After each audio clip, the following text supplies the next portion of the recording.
Good day. I have with me Dr. Vithal Rajan, who's a listener of Hat Talks with Ach, and he's a man of many, many hats, and therefore he deserves to be on our show. Before we were setting this up, he gave me a story about one he said about the Vikings and Swedes. What was that about the Bluetooth story? Well, I always wondered how you got the term Bluetooth, and I think it comes from Sven Bluetooth, who was a Viking king from Sweden, and I think that's how they must have got it. Wow, that's an interesting... A ferocious warrior, yeah. No wonder it's so erratic. It sometimes goes and conquers places and sometimes they lose the battle. Nonetheless, we are on Bluetooth, and to tell you about Dr. Rajan, he joined humanity, all of us, in 1936. I'm a total fan of his because of his vast knowledge, his wide experience, wonderful memory, and being a great human being. I want to ask you about your education, because your education in your CV, while you have the officer of the Order of Canada, denotes that you're a Canadian citizen. I also want to know about your education, early education in school. Can you tell us a little bit about that? Yes, I never went to school. My father was in the ICS, posted in jungly districts of the central provinces, which we now call Madhya Pradesh. So my parents didn't want to send me to those district schools. They didn't want to send me to Doon school far away. So I was educated at home, actually. I see. So you did your matriculation from Nagpur? I had to do my matriculation because there was no way out. So at the age of 13, somehow my father got special permission, and I matriculated at the age of 13, and he put me into the College of Science in Nagpur. But I was too young. All the other students in my class were a foot higher than I was and stronger, and I was quite lost. So I dropped out of the College of Science and again spent years in my father's library. We had a huge library at home. So you studied in the library, so to say. Yeah. And they were a foot taller than you in school, but you obviously made up for it because now you've got quite an imposing personality. Yeah? Well, I think boys grow at different stages. And at 13, I was short. And other boys were 16, 17, and then naturally they were much taller. But once I got to my growth stage, of course, I grew to be 6 feet too. Yeah. I noticed that you did your graduation at McGill. Yeah. How did that happen, from the library to McGill? Yeah, it's a long story. So my parents were very worried that I was doing nothing and staying at home, and all our relatives and friends. In fact, they started ostracizing me because I was no good, I was a failure. And then Mr. M. Vardarajan, who started a little mini giant of a company, Ideal Chemicals, took me in as an assistant to the he was the managing director. And I learned a lot from him. And in fact, he liked me, and I wrote the manual for the company and so forth. Then what happened was that one day I was sitting at a business lunch, a white man sitting in front of me, and he said, "Well, have you ever traveled outside India?" I said, "No, these days you can't." This is why I'm talking about the 60s, early 60s. Tourism is not allowed. He said, "Why don't you emigrate to Canada?" And I said, "How would Canada have me?" He said, "I would. I'm the immigration attaché." I got a visa and $500 in my pocket. I went to, but by the time I got to Canada, I spent a lot of it in a sort of petit grand tour of Europe. Athens, Rome, Zurich, Munich, Paris, London. So I had out of $500, I had $50 left. So I stayed in the YMCA in Montreal and looked for jobs. And no one would give me a job. They said, "Well, if you don't get Canadian experience, we can't give you a job." I said, if you don't give me a job, how do I get Canadian experience? It so happened that I had a portfolio of what I had written, my knowledge of, I worked for Ideal Chemicals, whose knowledge of chemicals, explosives and so forth. And on trial, ICI, the company which I had worked against in India, they gave me a job in the public relations department. And it went very well. I had an expense account. I toured Canada from one end of the country to the other.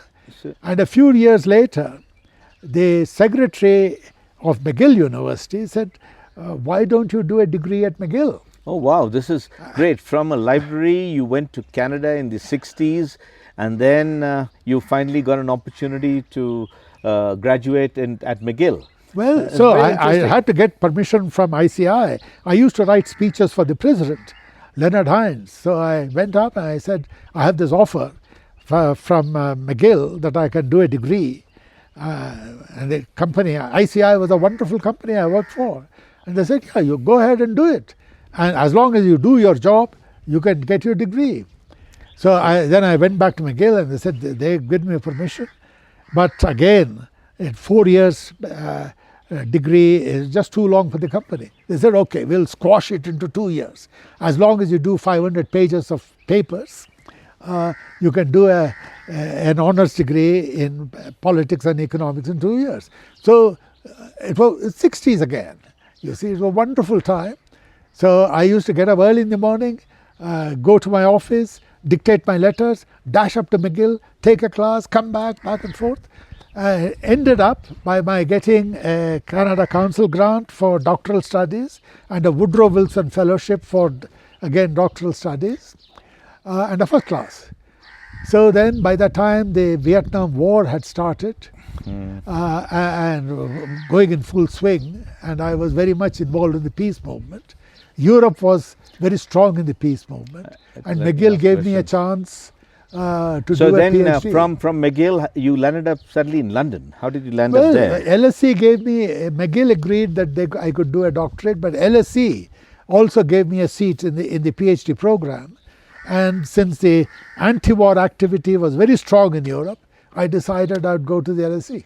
I'm going to ask you another question. You did, you came out from a library, you didn't want to do science, you apprenticed in a way with ICI in India, you found the Canadian attaché who was considerate and helped you get a visa and go into Canada, into Montreal, where you worked and wrote papers and showed them, and so they were very happy. They offered you an opportunity to do a degree, and from there you went on to a doctorate in PhD, but then you also worked as a mediator. I'm going to run through your life a bit in bits. We want you to share bits of it. So let me ask you the question. You went, you acted as a mediator for the Church of Belfast in the 70s. Things that you have already told me, but I would like to share it with listeners because it's quite interesting. In the 70s, if I remember right, it was the time of the IRA, when they were having problems in Northern Ireland. And so, how did you get into mediation? Well, as I mentioned, the reason I went to do a PhD at the LSE rather than at McGill or wherever else was because of the strong anti-Vietnam War movement that was all over Europe. I mean, you had student protests and so forth. So I was very much part of the peace movement there, working with the International Peace Research Association. I met Professor Johan Galtung, who's known as the father of peace research. How did they pick you for mediation? Galtung, Johan Galtung, and Mushakoji, Kinhede Mushakoji, who was the vice chancellor of the UN University in Tokyo. Both of them suggested to the World Council of Churches that if they wanted a mediator, a man in Belfast, to work with the Protestant and Catholic communities, I should be the person. Because the people there could clearly see that I was neither Protestant nor Catholic. You're pretty neutral. In a neutral situation.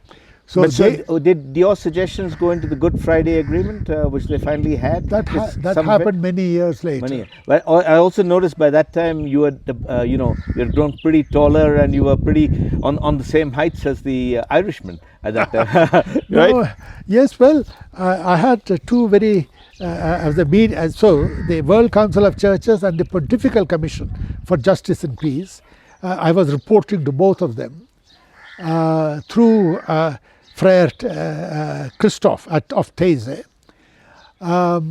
So I have many stories to tell, but there's no time now. Heartbreaking stories, because I saw a lot of violence, and I loved the Irish. I found myself completely at home in Ireland, in Belfast, from day one, because they were just like Indians, friendly, open. And in fact, I don't think I ever paid for a drink in those few years I was in Ireland. People wouldn't allow me to pay for a drink. I think I fully agree, because I visited Dublin and visited Cork in my days of sailing, and I found the warmth similar. But you also were part of the World Futures Council Foundation. What was that about? That was very, very much later, Captain. What was it? Well, you see, years later, I was recruited to start up the executive director of the Right Livelihood Foundation in Sweden.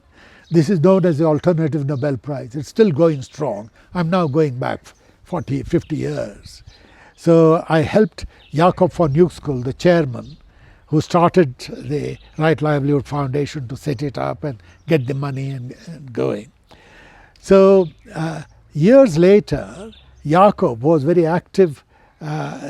He left the Right Livelihood Foundation into the hands of other people, and he initiated the start of this World Future Council, and he asked me to be a councillor. What was the role of the council? The role of the council was essentially to think, to be an advisory body to government, various governmental organizations. So was it like a think tank? Think tank, advisory. Not so much as a think tank, as a pressure group, international pressure group, which would work with national governments, state governments, local governments, international bodies like the UN, as to what we have to do in the interest of humanity. So wasn't that similar to what you did later on with the School of Peace Studies? No, the peace studies came very much earlier. Whatever. Okay, so the peace studies in this peace studies, kind of when I was in Ireland, if you're working as a mediator, your role as a mediator is necessarily short-lived. 2 years, 3 years, because by that time, people on both sides of a conflict get to know you personally very well.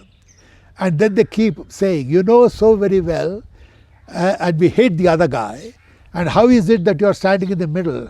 You should be with us. We love you, and both sides tell you that. How is it that you are neutral? You say, to be a mediator, you have to be neutral. But you see, so the role gets eroded. Yeah. So at that time, Adam Curl, who was professor at Harvard, was asked by Harold Wilson, who was at that time Prime Minister of England and Chancellor of the University of Bradford, that we would set up a new school of peace, very first academic school of peace studies at Bradford University, where he was Chancellor. And Adam Curl was invited to be the professor, and Adam asked me to join him. Oh, fantastic. So on a lighter note, since you've done mediation, you've been peace studies, so if someone came to you with spousal problems or familiar problems, would you be a good mediator? I don't know, because I have not. My daughter does that kind of thing, interpersonal counseling. No, honestly, but I've dealt with questions of peace much more at the community level. And this was just it was just on a lighter note. It was just to make the chat a little more, a little bit of humor. But I want to respond to you on that, yeah, because this is a very important point in my life. You have said very kind things about me, but I don't think so well about myself. And I know that I've hurt people I have loved. Yep. And if at 90 years I have any advice to give anybody, it is to be careful about who you are, the sins of omission, the right word of comfort at the right moment. Beautiful. You must do that. Keep yourself vulnerable to people you love. I have failed in that, and I regret it. Okay, I mean, I think it's a lovely thought to share with everybody when they sit down and introspect on their own lives. But when did you finally return to India, and why? Oh, that's very simple. Simple. Because I was at the School of Peace Studies, and then Mrs. Gandhi called a state of internal emergency in India. Parliament was suspended. It looked like we were going back to a kind of fascism, and it was. Police atrocities were very well known. I was in touch with many students in India, and the police did commit extrajudicial killings in the country, and I couldn't bear the thought of sitting comfortably somewhere in England, and Yorkshire is a beautiful countryside, lovely, just like the Nilgiris, from Yorkshire to the Lake District, while this was happening back home. So I went to my Vice Chancellor, and he said, Ted Edwards, and Ted said, I understand exactly how you feel, go home. So I came back, and by chance, I met Potla Sen, a great manager of men. I know, Captain, you are interested in management. He was a fantastic man. He was principal of the Administrative Staff College of India in Hyderabad. And 5 minutes later, after I met him, Potla said, come, I'll give you a place at the Staff College. And once you're back home, you make your own way. So I came to the Staff College. I worked with ASCII for a couple of years. Yeah. So what I'm noticing is that you became a Canadian, but you still had an Indian heart. Shall I tell you the truth? Yes. I want to tell them also. You see, when I was a young man, I disliked many things in India. Particularly, I disliked the way women were treated. My mother was the first person in my life to tell me something about the rights of women. She was not a feminist in the modern term, but about the atrocities, that traditional society against women. So, in fact, in great anger, I said, I'm leaving this country. Not only that, the superstitions and the caste system, many things annoyed me. So I said, when I leave this country, I'm going to fling the shoes out of the plane because I don't even want the dust of this country. And 1 week later, I was in Kew Garden in London, and the smell of in the greenhouse, the tropical smells made me so nostalgic, about India people. And it's your motherland, it's your people. You can't be out. It's your motherland. Yeah, when you talked about the emergency, I was in college those days in Delhi, so I know what you're talking about. And I've got friends who like you, went off to the United States and other countries and don't want to come back to India, and they feel India is nothing, but they did all their education here. I hope one day they smell the tropical fruit like you do. But I want to ask you, you've had a lovely life, not lovely life, you've had an eventful life with lots of milestones that many people would look up to, and that's why I brought you on Hat Talks with us. But you also put up a monologue once in Hyderabad called Marx in Hyderabad. Why Marx? And I know it was after Marx in Soho, but Marx in Hyderabad? Well, the thing was that it's a lovely play written by Howard Zinn, a great historian. He wrote The People's History of America, and Howard wrote this play about the spirit. He was a left-wing historian. Howard wrote this play about the spirit of Marx coming to earth. He wants to go to Soho in London, where he lived. But by a mistake, a bureaucratic mistake in heaven, he is sent to Soho in New York. And he talks for half an hour with Americans about American politics and economics and the problem. So he wrote this lovely little monologue play, and it was performed by a black American actor, coast to coast, starting from MIT and Harvard right down to Stanford and Berkeley, very successfully. And he told the black actor, I think his name was Mr. James Bright, I think, I'm not very sure now, told the black actor, you don't have to wear a beard and look like Marx, you are the spirit of Marx. You can just be a black man in a three-piece suit. So why in Hyderabad? Well, I wanted this play to be performed in India. By that time, I was a member of the Hyderabad Little Theatre. The director was a good friend of mine, Shankar Melkote. But they didn't want to do it. The monologue, nobody would be interested. I took it round to professional groups, nobody would be interested. And Howard gave me the permission to do it he said, adapt it for Indian conditions, and you do it. Then he had passed away. So then I said, at least in honor of his memory, I will take on the task, I will do the play. That's how it happened. So you've been an author, you've been a playwright, I see. Was that after you gave up regular work, or during your working years you also started writing? No. What happened was that, you see, I helped to found the Deccan Development Society, which works with Dalits, Sangams of Dalits agricultural labouring women, and KOVA, Confederation of Voluntary Associations, communal harmony between Muslim and Hindu and other denominations at the Mohalla level, and then also I introduced permaculture in India. So when did you start writing? So all of this, but all of these NGO work, working with, requires a whole lot of physical output. You have to be there in the villages, you have to be there in the Mohalla. Is that the part of your being a grassroots activist? Was that it? Yeah. Well, that's why. I mean, after Mrs. Gandhi revoked the, brought in elections again and all of that. So I said, I didn't expect it would happen so quickly. Then having come back to India, it seemed pointless to go back to Canada. Actually, I was offered the role of an advisor to the Prime Minister by Pierre Trudeau, who was the old man. Yeah, not Justin Trudeau, his father. Yeah, his father, I know. The old man. So, but I said, look, I'm doing something interesting in India, and maybe later I'll come back. So and you probably also enjoyed the warmth and the tropical smells rather than go back to the cold of Canada. No, I loved Canada. I know Canada, people, the warmth of the people. I got everything from Canada. How many books did you write? I've written about a dozen books. Wow. And how many plays? Oh, many. I can't count them. Long plays, about a dozen long plays, and a lot of short plays. I'm going to ask you something about your writing, about what your motivation was and what was the message. 1 minute on what I read. Aquil, the newspaper boy, meets the angel. I read that somewhere. Yeah. That's a short story. Yeah, a short story. It was Akil, and not Aquil. Okay, Akil, which is a Muslim name. And so, what was the motivation, and what is the message you were trying to give? I got a message, but I want to know what you were trying to give.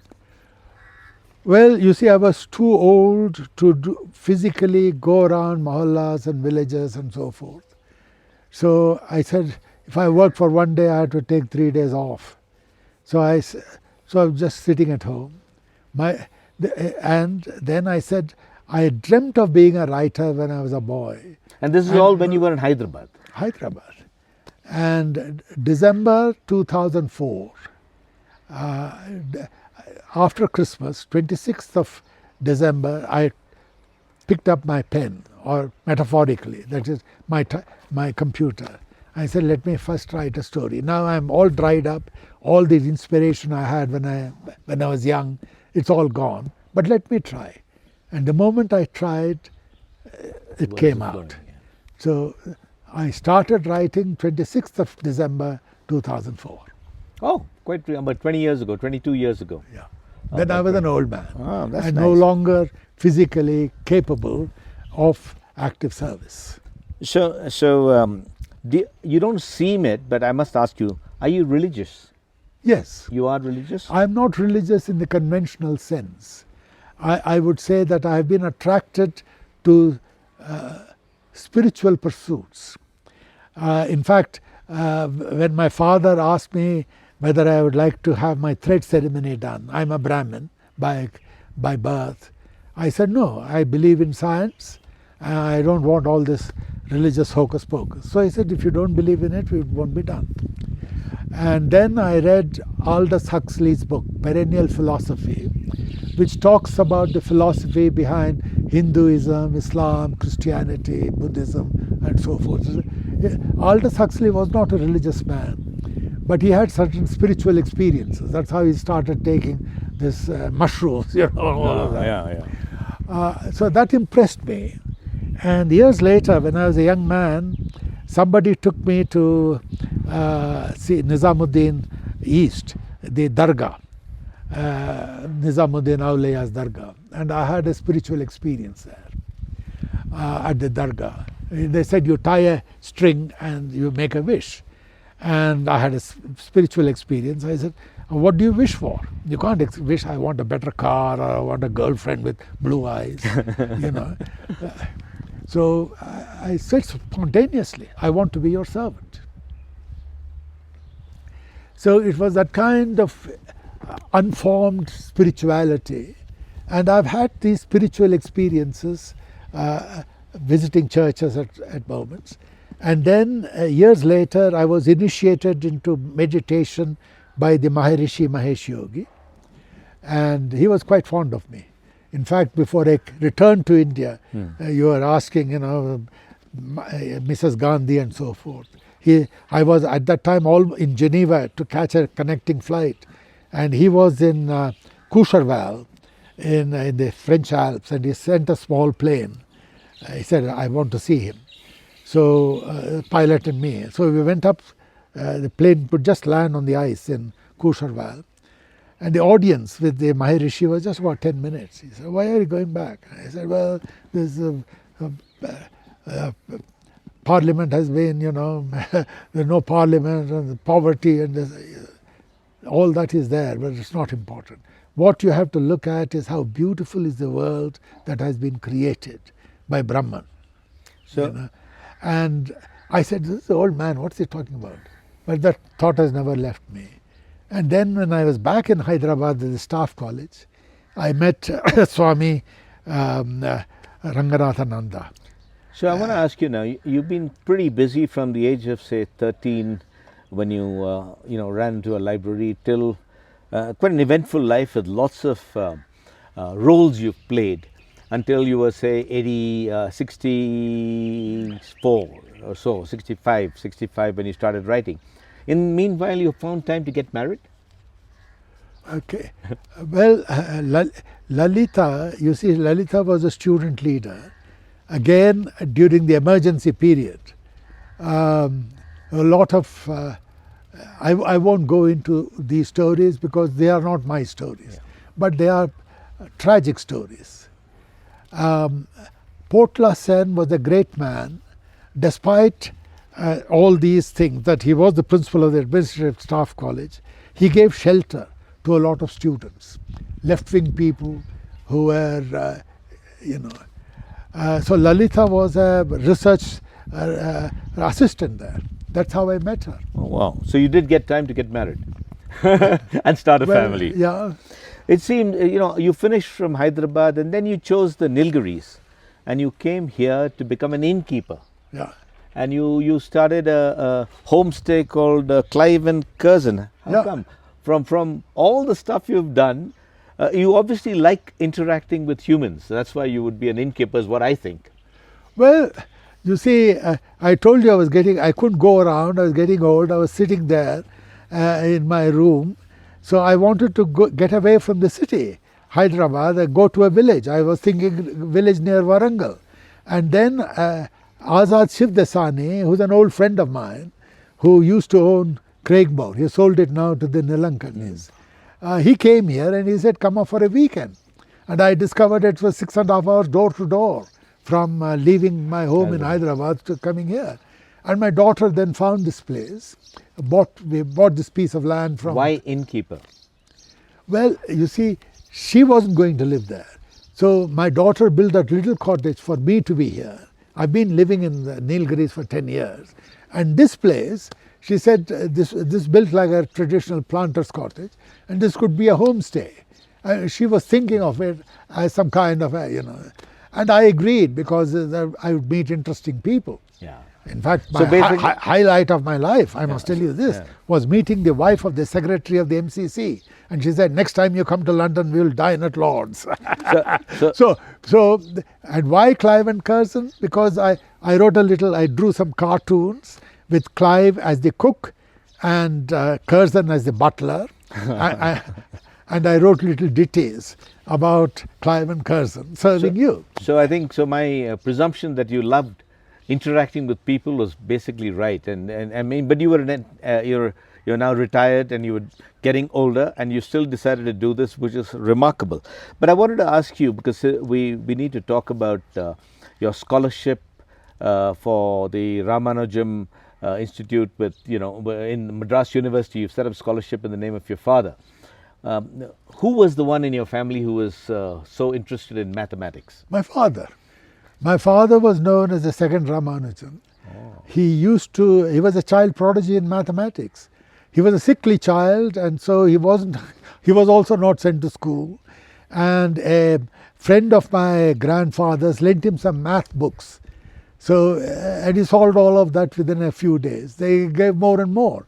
So he was actually at the age of 11 teaching research students at Presidency College in Madras. Wow, so it was a waste in the ICS in a way. It was a tragic story. Tragic. In fact, I've got a very good friend of mine whose grandson, I think they live in Switzerland, who's crazy about mathematics, and he made a trip and his grandfather took him to Ramanujam's, home where he was born and other places. And I should have probably got him to meet you, because it was a. But I need to go on and wind this up.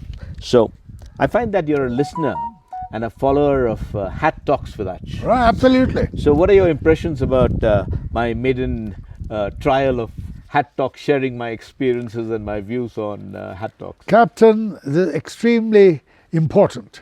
I mean, you have been a sea captain and isolated from humanity, I suppose, for hours on end, stuck on a ship. You have had enormous experience as a leader of men, as a human being. You've had time to think, I'm sure, looking at the waves. And you're sharing your experiences. I think all of Indians, we need to talk more with each other, not at each other, with each other. I find a little distressing that some people are being very exclusionary. Some people, want to exclude some people and include some others. I think that's the wrong way to go about it. I think we all need to talk with each other. We are one humanity. Unity in diversity, enough to say that, but we really should practice that. And thank you for taking a positive step there. And thanks very much for being on Hat Talks with Ach. This is a little present for you. It says, we want to put this on to you. Well, the sombrero. I hope it fits. Sombrero with Hat Talks with Ach. Yeah. Have you got it?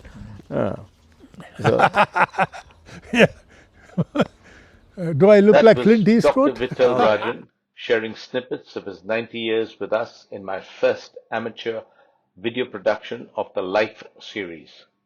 I'm sure viewers and listeners didn't miss his clarity of thoughts, his remarkable memory, and also his occasional wit.